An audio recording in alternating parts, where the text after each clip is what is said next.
guys, it's Paul Fife and Keller Williams Southland Partners. And today I'm in Peculiar, and I wanted to introduce you to a great team who has a home inspection business down here. So go ahead and tell us about yourselves. Certainly. Shauna Barker, Pillar to Post Home Inspectors. We've been inspecting homes here in the Kansas City area for a couple years now. About a year and a half, maybe a little bit over. Fantastic. And I'm Justin Barker, the other part of our Barker team. Goodness, so what are your roles within the business? So I've kind of taken on the role, even though I've certified as an inspector, and will go assist on inspections when needed with the larger houses. But I've taken on that role as marketing and office support, finance, all the behind the scenes stuff. Gotcha. And I'm taking on more of the actual inspector role, as well as the kind of when it comes to logistical of our different added services and stuff like that we add as well. Fantastic. So I know we were talking a little bit, and Pillar to Post is a franchise. Can you tell me a little bit about how that helps you guys out? Yeah, so Pillar to Post is a franchise, and we actually chose the franchise route here in Missouri. One of the reasons because licensing isn't required to be a home inspector. So it gave us that nice balance of the requirement for the training and the marketing, and that stuff was taken care of for us. So we could focus on the inspection, taking care of the customer.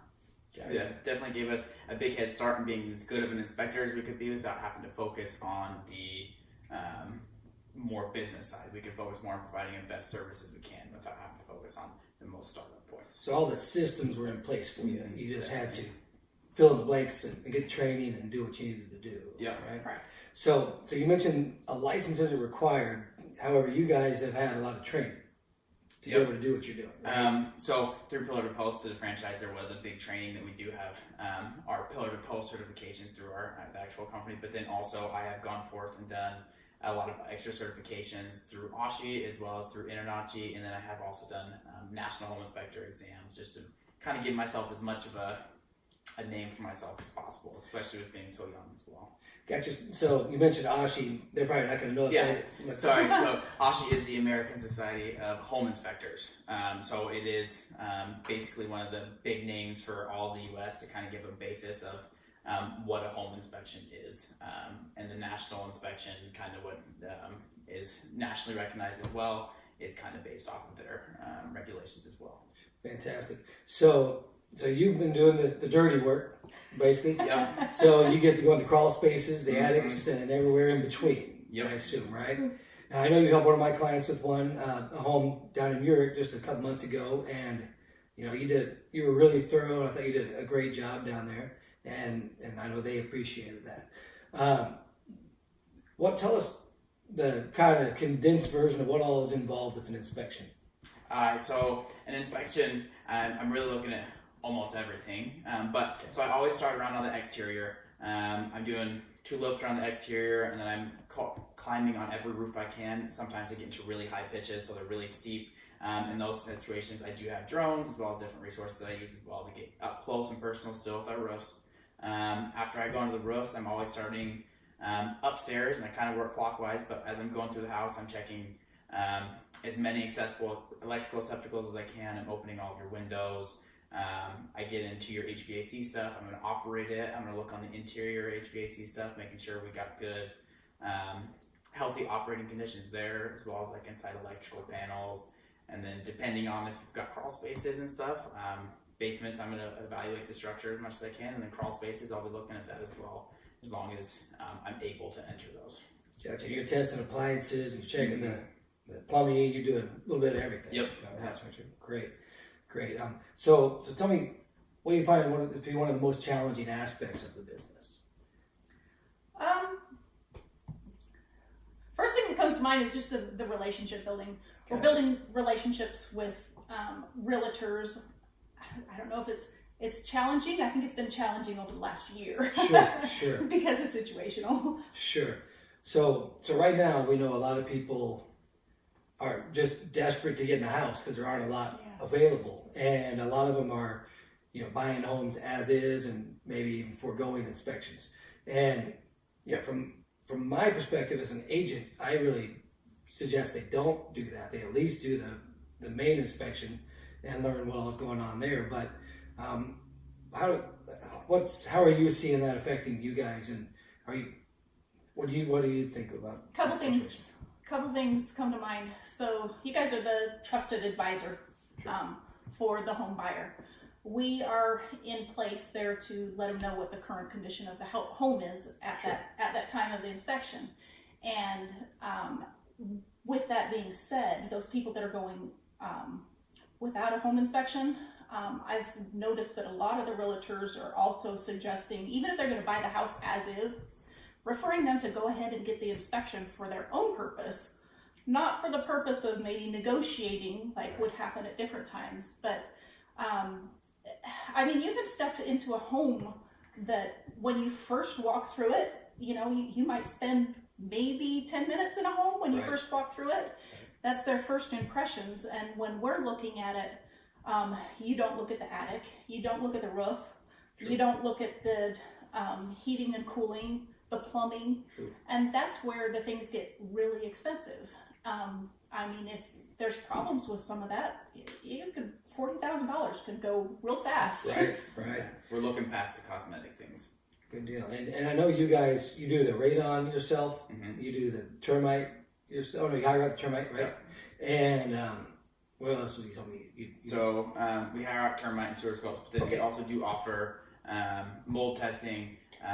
We also offer hermeological testing, which is a more in-depth kind of mold test. It tests for 36 different mold types, and it'll give you good information on kind of everything that's within the home. Air quality, asbestos. Air quality, asbestos testing. Gotcha. And then of course pools, hot tubs, those things you would suggest someone else for those things. And there are some great local companies who can do that. Correct. So what's it like working with your son? Actually, it's been great. We have family's more important to me than anything, and the fact that previous we owned a business, my husband and I. So a family business has always meant a lot, and I love the fact that when you're in business for yourself, you can really balance that family and business life. Awesome. It's got to be easier to communicate because you already obviously know each other pretty well. I'd say there's pros and cons. We definitely have a good give and take. We can know each other very well, obviously, like you said. But sometimes, you got to be able to take away the personal things a lot of times in business. You got to be focused on our business partners during the work hours and then family after. Gotcha. Some of the things that in business that you have to make business, you have to separate that from the family. Sure. Well, I know, my son's, he's a couple years younger, but he got his real estate license and was working with me. He took a year off before he went to college, and I discovered he wasn't going to listen to me too much when it came to work stuff, which was kind of like at home for that matter. So it was really not a big change, but I guess I initially thought he'd look at me as the mentor or whatever. That isn't how it happened. So we learned that along the way, and I actually suggested he join another team at one point, and he decided he didn't want to, went back to college. Went to college. And, because I thought he might learn more from another person who he'll look at differently than the dad, Yeah. But you guys kind of have your relationship's a little different with what your roles in the business than ours are. I think that's what made it important is the fact that we've separated our roles and then support each other. Awesome. Yeah. Awesome.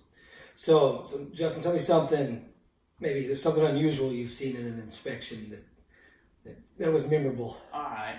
I'm gonna kind of draw. I think the one that kind of sticks in my head the most right now is it was a older home where instead of the crawl space access being on the outside, it was one of those floor hatches. You pull out the floor hatch and you kind of crawl on, and it's probably about 7 feet, so you have headroom in there. Wow. But the piers that were in our crawl space that were supporting the floor structure, they had basically chimney flue liners supporting our chimney flues, and 100% hollow, nothing inside of them, and it was the craziest thing I'd ever seen. I was like, how is this supposed to support your entire house right here?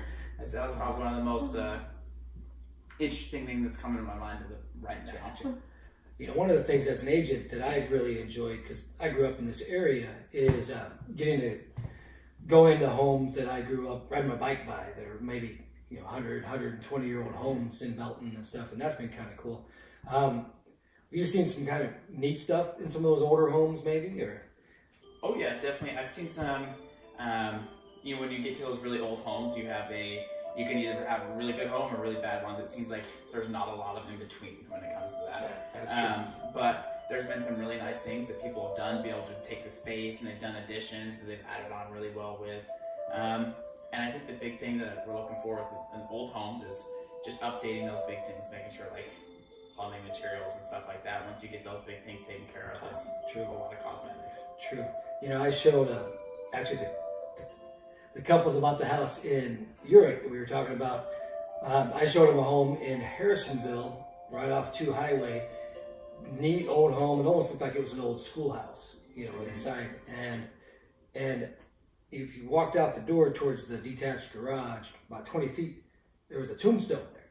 So Wow. and it was like same last name as the owner, so it was like grandma, grandpa, or something. Never asked if anybody was there or not, but it was really kind of an interesting thing to see the house.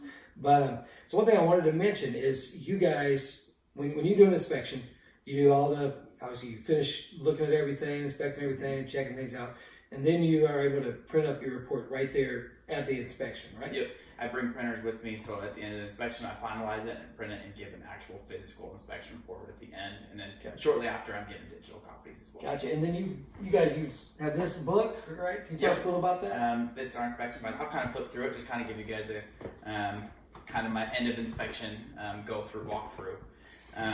So typically, like first thing I point out, we do have areas where we put our business cards in here, but we provide a lot of good information. First off is we are going to have our inspection reports right here inside of here. But then we have our Code of Excellence right here, as well as our Standard of Practice. So like we mentioned before, OSHI, the American Society of Home Inspectors, is trying to give you good information on what I do as a home inspector and kind of some of the things I don't do as a home inspector, some of the limitations, so you can have a genuine understanding of what I actually did there in the home. As well as then we just have a couple extra resources, like we put a seasonal maintenance checklist in here to give you a good list of things to do for maintenance and upkeep of the home throughout the year. And then in the back, we do also give a whole bunch of folders back here for keeping track of your purchase records, any improvement costs you do, gas, water, taxes, stuff like that. You track all that stuff. It gives information, so if anything were 1 month to be off, you'd be able to see those things and be able to say, okay, what's going on? Or also like provide additional value when if you ever decide to sell the property.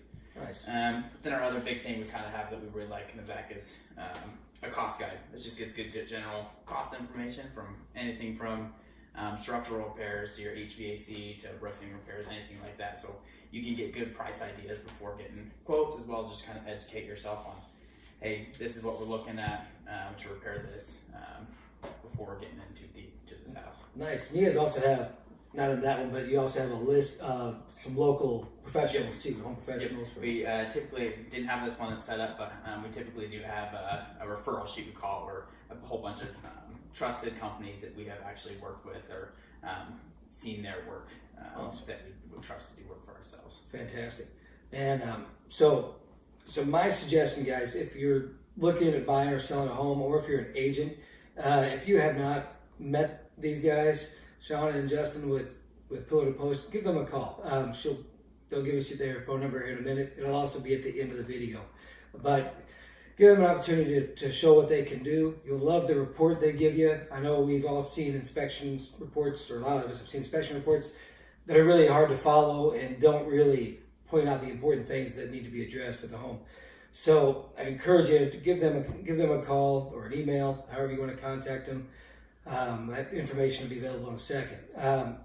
So I appreciate you taking time to talk to us today, or to watch us today. I don't know what we're talking, and I appreciate them taking time to talk to me today. And I'm going to let them share their contact information as well. Go ahead.